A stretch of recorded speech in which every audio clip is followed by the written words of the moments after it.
Good morning, everyone. You're in the office with Joseph Skoda, part of Social Media Shows Network and part of part of life in general. Actually, I live here in California. We have a lovely guest today who's going to talk to us a little bit about what makes her tick and what makes her write and what makes her think. I've been interviewing actors and directors and authors and homemakers and bankers and everything else above the sun. And everyone has a unique story to tell. And that's why I like to meet different people from different walks of life and different parts, not just of the United States, but of the world. So I want you to give me or help me give a warm welcome to Veronica Waterfall Adams. How you doing, Waterfall? Hi, how you doing? Thanks We're for having doing me. great. We're doing great. Just tell everybody where you living right now. I live in Mobile, Alabama. Mobile. I've been there. Spent a lot of time in the Panhandle and back and forth. I know the area very well. In fact, I Mm. was there just a year ago in that area. So we know you're an author, but tell us a little bit about your background. Well, I was born in Paducah, Kentucky, raised in Mobile, Alabama.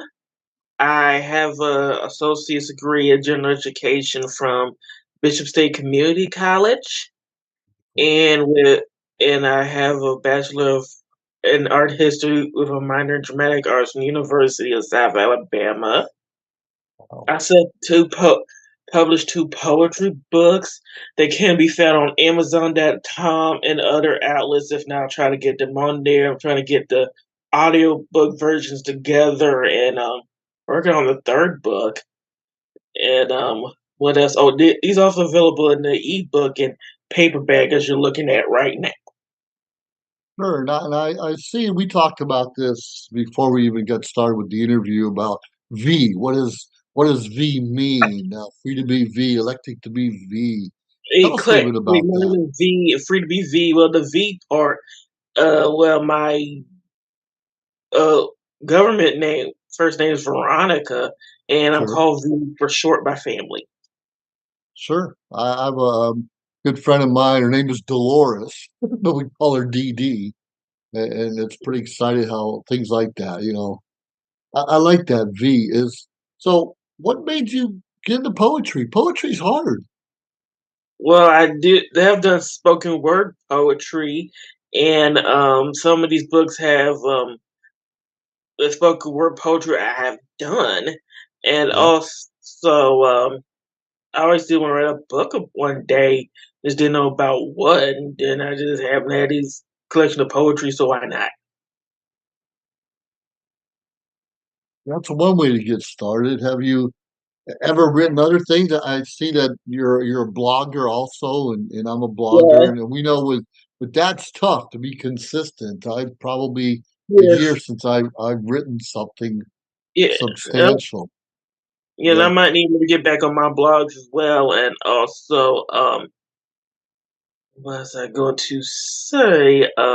Working on the yeah. third book, and hopefully I'll try to get it out next year. Sure, Certain genres require a lot of research. sure, sure. Where do you get where do you go for research and some of the things you put in the writing? Like my own everyday life, what's going on in the world. Depending on the genre I'm writing, maybe Yeah. like historical facts and other research I might find in books or the internet. Oh yeah, the internet sometimes can sway us in the wrong direction if we're not careful. Yeah, Yeah, that's a sad reality. I was joking a little bit about Alabama. I'm originally from Ohio, and during college football season, yeah. we're rivals. Michigan, Bama, Florida, Georgia, the Mhm. Big Ten, and sometimes I don't talk to people during football season. Oh, we can't talk till that's all over. So, what are some of the activities you like outside of writing? What are some of your hobbies? Well, I do like to read. I do like to dance. Okay. I do like to cook. I do like to sing. Oh, love it. I love it. Tennis, Yeah. basketball. You like all that sport. I in high school, I was undefeated in tennis. Really? Undefeated. Now, yeah. And today I don't even know how to score, let alone play the game. It's been a long time since I've been out of high school. I actually retired from the Air Force a little while back and got to travel the world because of it. That's always pretty exciting. So tell us a bit about dancing. I love dancing and singing. I'm a karaoke person. I don't do much outside of karaoke. Well, the dance, well, I haven't danced since I was little, and also I have a poem. It's like based on the history of African American dance, Yeah, even though it's featured in this book. yeah, This book, it has more like a revised version. I'm trying to adapt it in the staging or screen, sure. and I might break some lines down on like what they mean by the if we have enough time. We got time. In fact, I was looking, I think it was at one of your videos, and we have to dance. We have to dance. We We have have to to dance here. We have to dance there. I think that's what you're alluding to. Just a little bit more like about that. well, African American dance is like the dance. For example, it's like there's between the African aesthetic dance and the Yeah, Eurocentric aesthetic dance. While like the Afro aesthetic, like the African aesthetic dance, it has yeah, like more like isolations. Like for example, like you can see isolations yeah. while like the Eurocentric kind of dances have taught like more in like a formal setting, like let's say ballet. Sure, sure. While like Afrocentric dance is like taught more like in like non-formal settings, like let's say a cookout or watching TV, different spaces. Sure. Like what I said in my poem, like church, Yeah. the club, community centers, competition television, of course, Sure. universities like HBCUs, which is historically black colleges, like around like the football season, how those bands dance, Oh yeah, those that's marching amazing. bands dance. Okay, yeah, all right. So here we go. Like as a people, we have to dance. Way back in the motherland, we always had to dance. Like the motherland, which is Africa. Sure, Yeah, and I'm recite the poem and break down some things. sure. Through times of joy, sadness, to heal, rites of passage, we always have to dance. Like, for example, like rites of passage, like it's like certain dances, like a girl, like like at an age where she's about to be like recognized by the community Sure, as a sure. woman, and like the dance of like hip movement because starting to develop hips. Oh And yeah, like good point. certain Good point. funerals, like funerals, like celebrate the life and like times of joy, like let's say a wedding. And also, there's like a people's like Africa's a continent, but it's like different countries, different peoples, and like different dances. Like for example, there's a people's called the Wadabe. It means people of the taboo. In the rainy season, they have a festival called the Gira Wall. Yeah, It's kind of like it's like single and married women. It's kind of like a pageant, but single and married women are like the judges or whatever. And it's like a certain dance called the Yashe. These men they do it for it's like set like days, like kind of like a test of endurance. That's what that dance is. And I might need to sure. read up more, watch that documentary more again about it. And that through times of enslavement, we have to dance. Even when they try to take it away, we dance through the shade. Like, and now we're good. It's slavery times, Yeah, where like the dance is kind of a little more restricted, like certain moves that the slaves could not do, it couldn't use drums because like in Africa, that's where drums Yeah. come from. It's like transfer like different messages. That's like before we Oh, had like telephones. sure, sure. Yes, they didn't have the drums, so they clap their hands. They beat on tables. They beat on counters. They beat on drawers, and like to try to take it away and like through the shade. And they made there was a dance called the cakewalk. It kind of makes fun of the Eurocentric like dance. It looks kind of stiff. It's called the cakewalk. Okay. Through the juke joints and to the migration, we have the dance. Even when it's time to pay the rent, we had to dance. Now we're in the early 20th century. Like slavery been abolished and in 1865 in the United States, and Yeah. also the early 20th century. If you ever seen The The Colored notes. Purple or The Great Debaters, it's like a place Absolutely. out in the woods or whatever called a juke joint. Oh yeah, yeah, yeah. I remember that. Up in the deep south, with the moonshine and how they dance and the migration. That's where a lot of African Americans in the deep south they moved from like as up north as New York or Midwest like Chicago Sure. or west as in like California. And also around this time, like, the Harlem Renaissance, Mhm. and also like the rent party was like a party where like charge people to like party with you, but the money goes to the rent. Sure, sure. Through the through depression and worldwide war, we have the dance. Now we're in the 1930s and 40s. We have the Great Depression and worldwide war, World War II, and the United States got involved in 1941 after Pearl Harbor, and it was Yeah, like the swing era, Lindy Hop, yeah. Jitterbug, and I forgot to mention the 1920s, like the Charleston skinny girls could do that dance because the Lord knows I tried. Josephine Baker, Yeah. Speakeasies, and also the motion pictures show Oh yeah. African American dance, and also around this time, like I said, 30s and 40s, stormy weather. Catherine Dunham, she was one of my favorite dancers.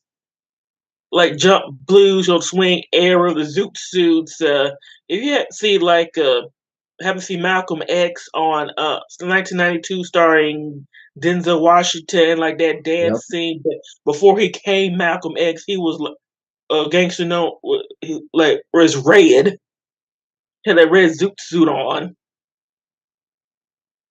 and then now in the dance studios in the sock hops, we have to dance on television and through civil unrest. We have to dance live and in color.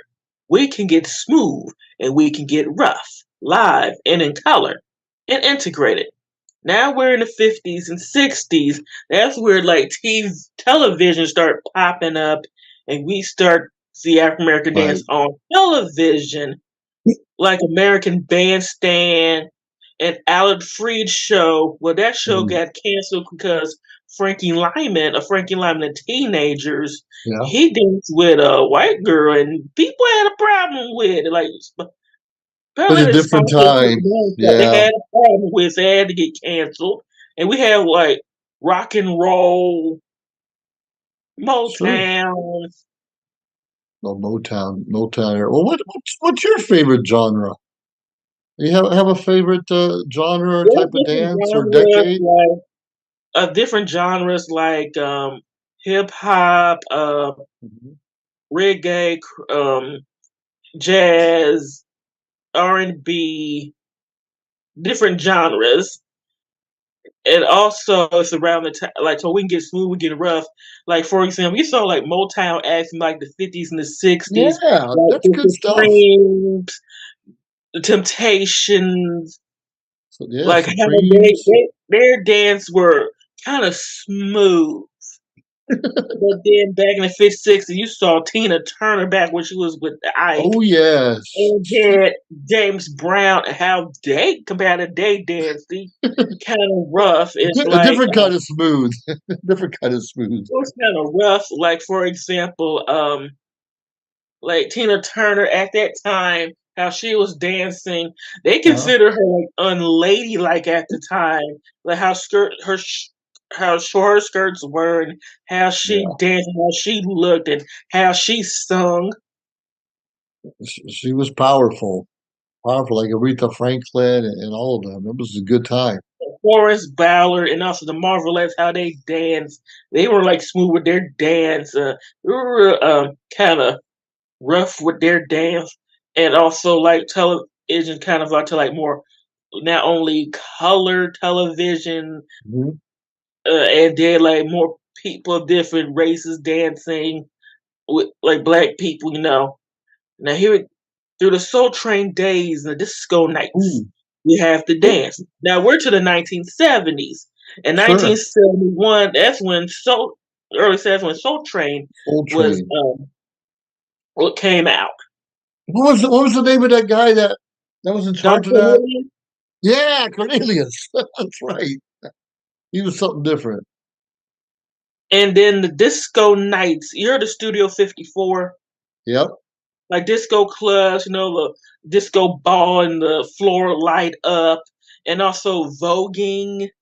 That came from, it originated from Egypt, ancient Egyptian hieroglyphics, Okay. and also this year we're celebrating the 50th year of hip hop. So this is around the time we see early hip hop dances like Rerun and Tony Basil. They were part of this dance troupe called the Lockers. So that was like early hip hop dance. Rerun. Okay. Okay. With That's a with big B, guy. He was moving. yeah, with BET, MTV, and VH1, we have to dance. Now we're in the 80s and 90s.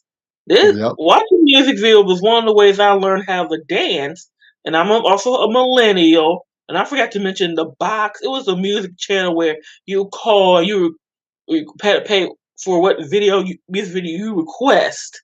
Yeah. So we have like 80s like break dancing, breaking one and two, Wow. and through social media, we have the dance. Now we're the 21st century. It's Yep. when social media is starting to come out. In fact, I remember my final semester in high school.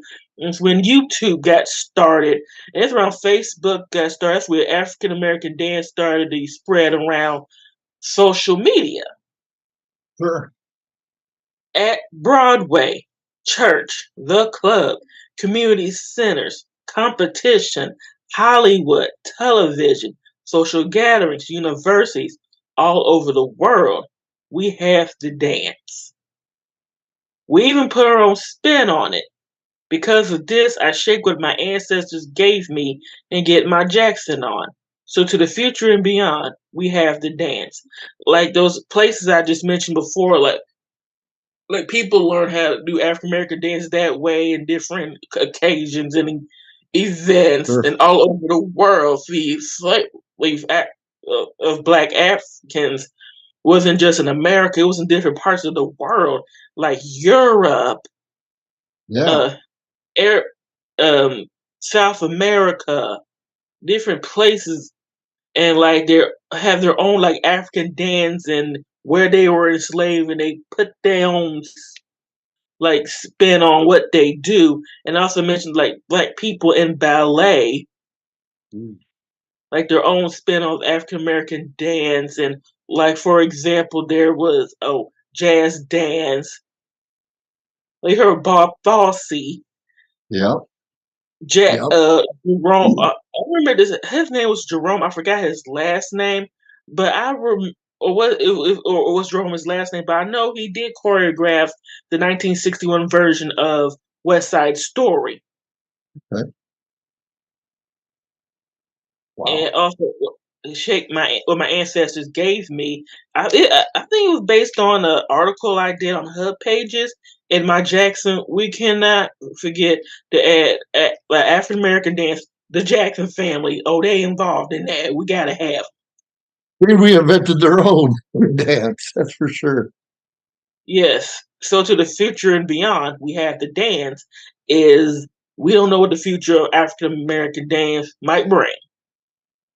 That's true. So how does it compare like to Latin dancing? It's kind of a different genre. You see a lot of interaction or Or, commonality between the two or styles.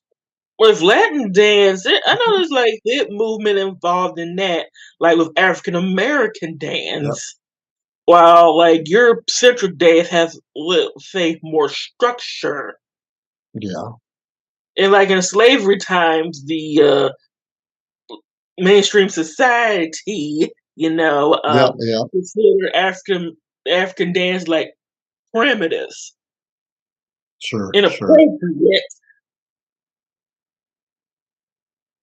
And And, like a and certain indigenous people's dance was considered like it has some like isolations in it, and it was considered like inappropriate or primitive because that status quo didn't understand it. well, sure. Sure. A lot of minority groups, the Indians and other natives. Yeah. Just different what was accepted. Well, today it's everywhere. I mean, black dancing, everything's more appropriate. And obviously, when TV and social media came out, then we can see what other Like cultures are TikTok doing. That's dance exciting. challenges, different social media dance challenges, like Yeah. hashtag this. Have you ever done a dance challenge? I would like to. Yeah, I that'd be would cool. remember. Yes, trying to adapt in the stage and or screen is just so much research I have to do. Not only just the dances, I have to like costumes of those matching those eras, Hmm. and also like different places go all like time travel, different places and times. God bless you. Thank you. Yeah. Choreography, you gotta get that together. Audition different dancers and like sit with sets and stuff. Hmm. Like from Africa to like different parts of the country, like the slavery territory, and then like Harlem, New York, like the Harlem Renaissance, Sure, sure. That's a whole different time. and like TV shows and like music video shows. That's like one of the ways I learned how to dance, watching music videos. Well, that's good. That's where we're all picking up those different kinds of things. You obviously have a big passion for this part. And I have a good friend of mine who's a choreographer. I remember doing things on stage, and that's hard. It's hard to choreograph anything and keep up. Yeah. And I'm not very talented like that. Thankfully, I have friends who are patient. There's a lot of things I can't do. And You know, also, I I mentioned like the 1950s, 1958. That was when the Alvin Ailey Dance Company was introduced. yeah. He was a student of Catherine Dunham. Okay, okay. That goes way back. You mentioned the zoot suits earlier. I remember those. They're all big and square, and Yeah, a lot of room in there to move. and Yeah. also like the you probably remember the 1980s, those women wearing those power suit shoulder pads. Oh yeah, dude. That was my era. Yeah, we came from the 1940s because like Mhm. in times of war, there's like rationing. Yeah, oh, And yeah. her husband, whoever the male she loved, he's off in the war and he left his suits behind. So, hey, turn that to like a suit of her own or something. Funny we had to leave things behind sometimes and reinvent ourselves.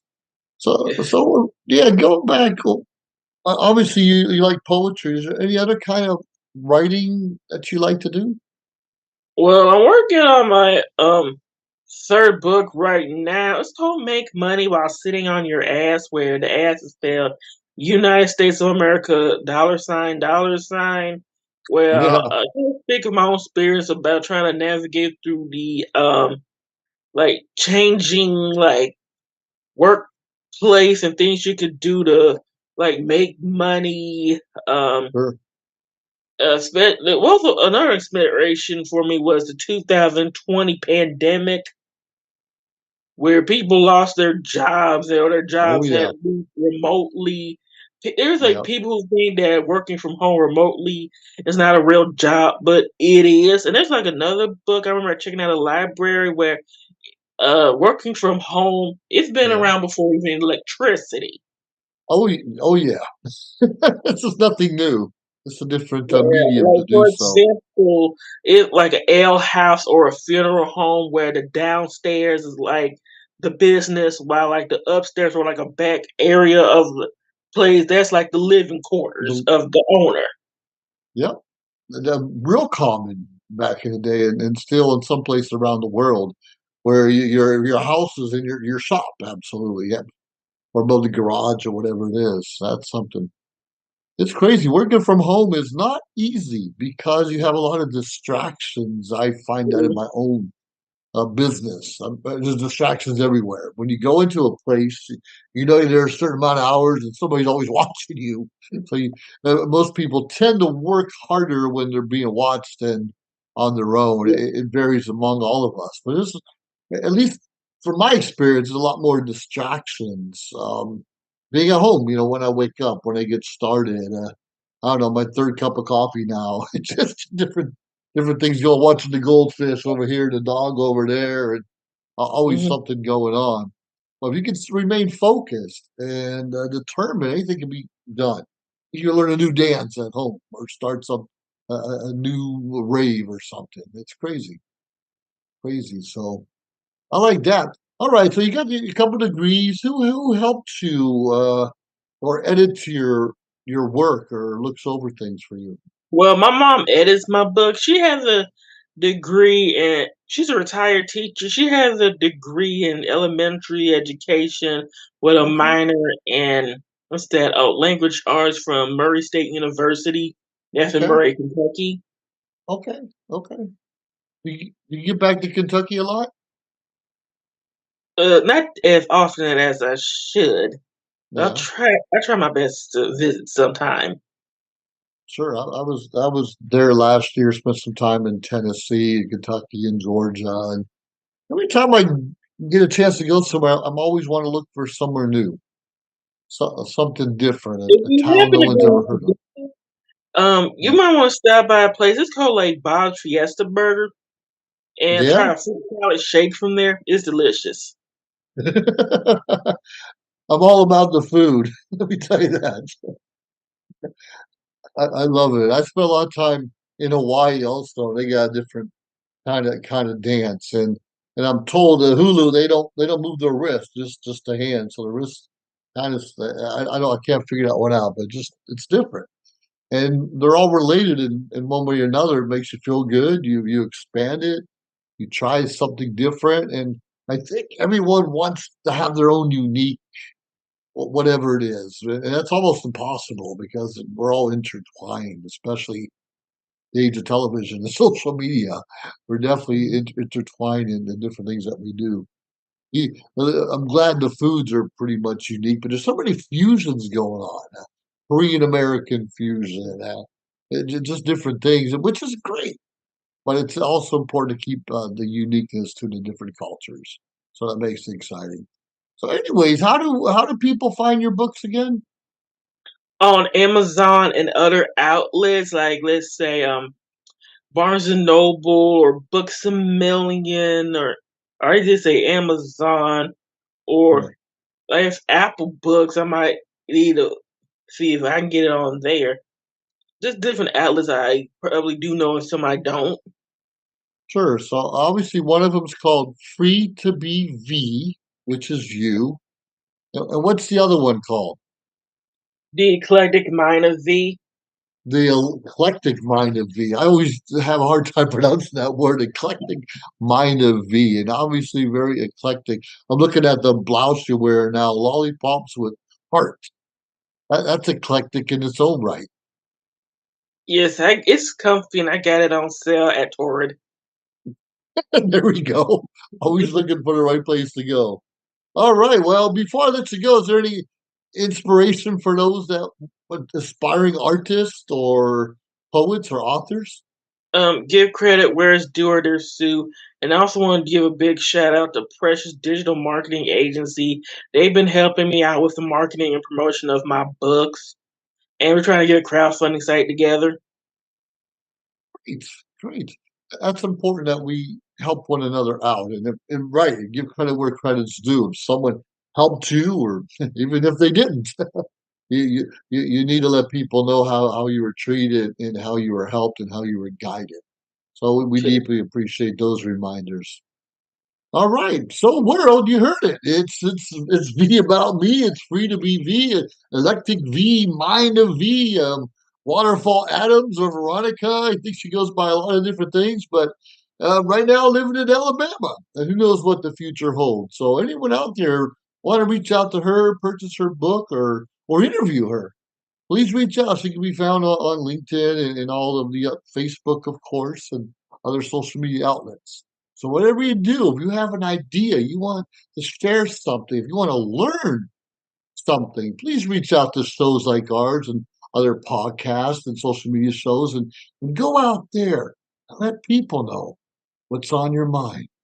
Well, that being said, you're in the office once again with Joseph Stephen Skoda III. I salute you. Thank you for joining us. Make sure you subscribe to our channel, share, and more importantly, let us know your ideas. Have a great day, everyone. Bye. If you liked our show, please subscribe to our YouTube channel or find us on any social media platform, Instagram, of course, Facebook. Like, subscribe, share. We appreciate it. Let us know your thoughts and join our team. Anyways, we appreciate you staying tuned week after week, day after day, because we continuously build up our network to bring to you what you're asking for. Have a great day.